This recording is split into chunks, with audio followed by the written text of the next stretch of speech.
Sawa Dr. Liki, kwa kukamilisha Dr. Liki, kwa hichi ambacho umekiona kwenye kundi hili, nini ambacho umekiona hasa kwenye hawa ambao wamevuka kwenda kwenye hatua inayofuata? Maana kuna namna ni kama kundi wote wameokota kwa mmoja.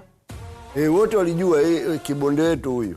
Wote walishajua kibonde wetu ni Qatar na kila mmoja alikuwa anajitahidi hapo. Na nafikiri Switzerland, Uswizi lazima walisikitika sana ile mechi. Baada ya sare. Na hasa sare yenyewe unajua ilikuja mwisho. Wakati ambapo walikuwa wanafikiri kwamba tumemaliza mechi. Na labda hiyo ndio imewasaidia kuamka, wakashinda, yani wakagundua kwamba sasa mechi zote sasa lazima tushinde ili tujiweke vizuri.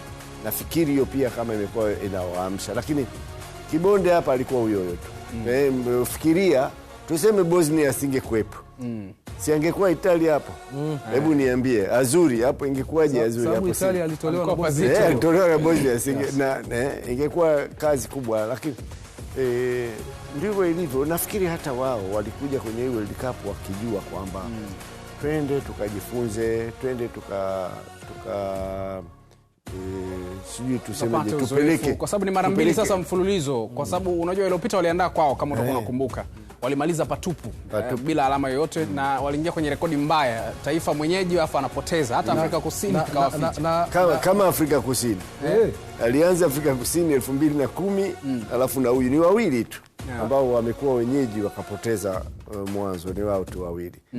Kwa hiyo kweli maneno yako labda walikuwa na hamu ya kuona uvuke twende nini. Kwa hiyo lakini ndio hivyo, kuna nafasi za kucheza mpira kule. Kwa Bosnia tunataka kusema Bosnia and Herzegovina tunataka kusema kwao ni mafanikio kwao, kwa sababu walikotoka ushiriki mara mbili, mara ya mwisho walishia group stage na alama 3 pekee. Leo wana uhakika wa kufika mtoano. Na kwa Kiswahili Ken tunaweza kusema Bosnia na Herzegovina. Kwa Waswahili Bosnia na Herzegovina. Au sio? Na wao pia wamekuwa na kidogo tatizo kubwa, imekuwa umri wa wachezaji wao muhimu. Sead Kolasinac muangalie na Dzeko na goalkeeper wao. Sasa hawa watu wanaenda kwenye umri mkubwa, lakini hawa wengine ni wadogo, sema wako timu ambazo ni ndogo bado. Kama huyo wa Liberec ulikuwa unamsema Victoria Pisa wa Pisa huko. Kwa hiyo bado na wao katika kutengeneza, lakini bila shaka ukiangalia historia kwao kwamba wamepitia vita vya wenyewe kwa wenyewe kwa miaka mingi, bado tunaweza kusema kwamba vipaji vipo, wanajitahidi. Na Keni, kwa kumalizia, hawa grafu yao imepanda. Walivyoandaa hawakupata pointi hata moja, walimaliza na pointi 0. Kwenye kundi ilikuwa na Ecuador, Uholanzi na Senegal. This time wamepata pointi moja. Kwa hiyo grafu yao kwenye hizi kombe la dunia imepanda at least kwa pointi moja. Yes. Ni mafanikio nayo kumaliza kwa walau chochote kile kilinganisha na kule ambako wametoka.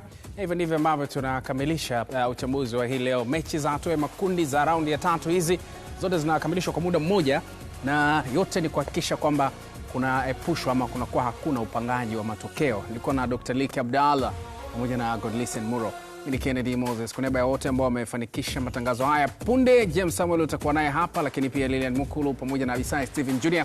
kwa ajili ya mwendelezo wa mechi ambazo zinafuata. Kwa niaba ya wote walioleta hili usiku huu, wakati hatuna la ziada, baadaye